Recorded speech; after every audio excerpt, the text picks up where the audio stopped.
तो आज हम लोग सेंटेंस करेक्शन के बारे में जानेंगे।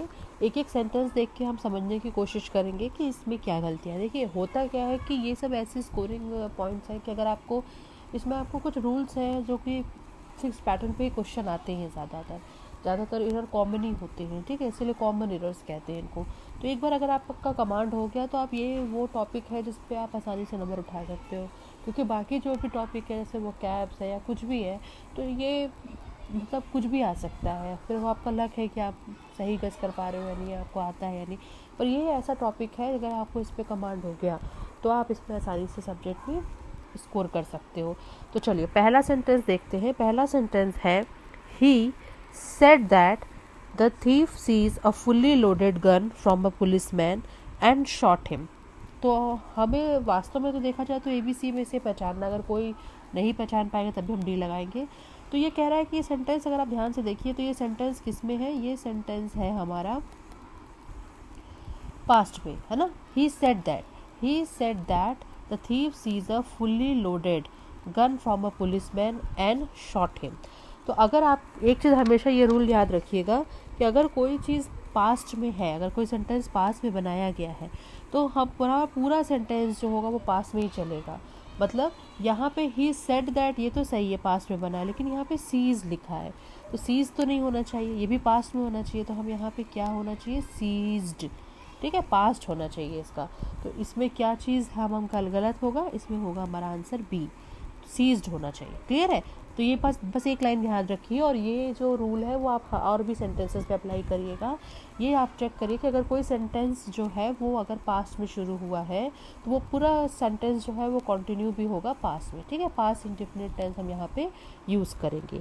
अब हम दूसरा क्वेश्चन देखते हैं। कह रहा है कि he told his friend that he could not do that work, है ना, because it is not to his taste. अब आपको बिल्कुल समझ में आ रहा होगा, ही टोल्ड मतलब पास्ट में किया गया सेंटेंस है, that he could not do that work, तो जो ये भी आपका पास्ट में लिखा है, बिकॉज इट इज़ तो यहाँ यूज़ नहीं होना चाहिए क्योंकि पास्ट में है, तो ये भी पास्ट में शुरू होना चाहिए, तो यहाँ क्या होना चाहिए, वॉज।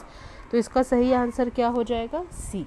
यानी कि अगर फिर से वो रूल हम ध्यान रखेंगे कि अगर कोई सेंटेंस जो है आपका पास्ट में शुरू हुआ है तो वो पास्ट में ही कंटिन्यू रहेगा।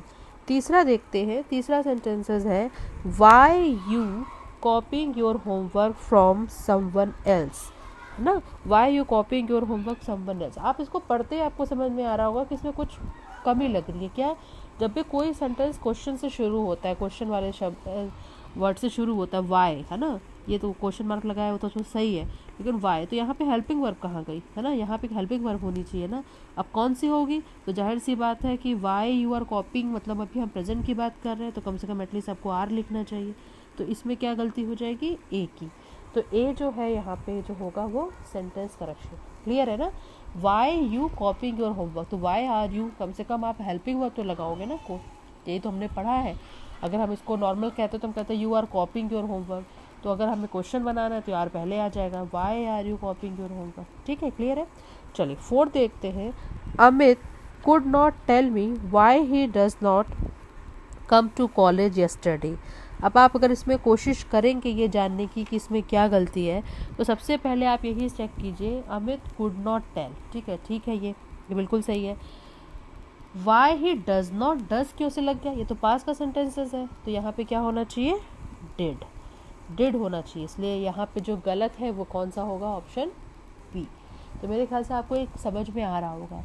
तो आप कहोगे कि मैम क्या सब में यही सेंटेंस ही गलत होता है, नहीं, सब में अलग अलग तरह की गलतियाँ हो सकती हैं, क्योंकि हम स्टार्ट कर रहे हैं, हम प्रीवियस ईयर क्वेश्चन तो हम टॉपिक वाइज चल रहे हैं। तो आगे जो होगा हम इन चीज़ों को मिक्स कर देंगे, फिर हम देखेंगे कि हमने जितना पढ़ा है उतना हमें समझ में आ रहा है या नहीं आ रहा है। तो आपको मैंने अभी इन चारों में आपको एक चीज़ पता चली, एक रूल पता चला जिसको आप अलग से कॉपी में पॉइंट आउट करोगे कि अगर कोई सेंटेंसेस पास्ट में शुरू हुआ है तो वो पास्ट में ही हमें कंटिन्यू करना है। इसके हमने एग्जांपल देखे। एक और एग्जांपल देख लेते हैं। ये क्वेश्चन सब प्रीवियस ईयर में आए हुए हैं तो इसलिए हमें ध्यान भी रखना है कि इसी पैटर्न पे क्वेश्चन आते हैं। The manager of our company does not believe that we are working sincerely for all this year. अब देखो आपको पढ़ने से ही समझ में आ रहा है कि हमारा जो मैनेजर है कंपनी का, उसको जो है ये बिलीव नहीं हो रहा है कि वी आर वर्किंग।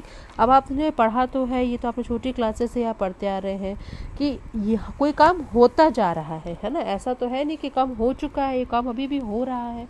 तो आप लिख रहे हो that we are working for all, मतलब अभी काम शुरू हुआ था पास में, अभी भी हो रहा है, तो आर वर्किंग तो नहीं सही होगा।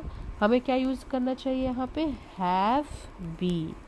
तो हमें क्या यूज़ करना चाहिए, have been. The manager of our company does not believe that we have been working, है ना, तभी हम सिंस और फॉर करके टाइम का एक्सप्रेशन देते हैं। तो आप हमेशा ध्यान रखिए कोई काम होता जा रहा है तो उसके लिए हम लोग यूज़ करें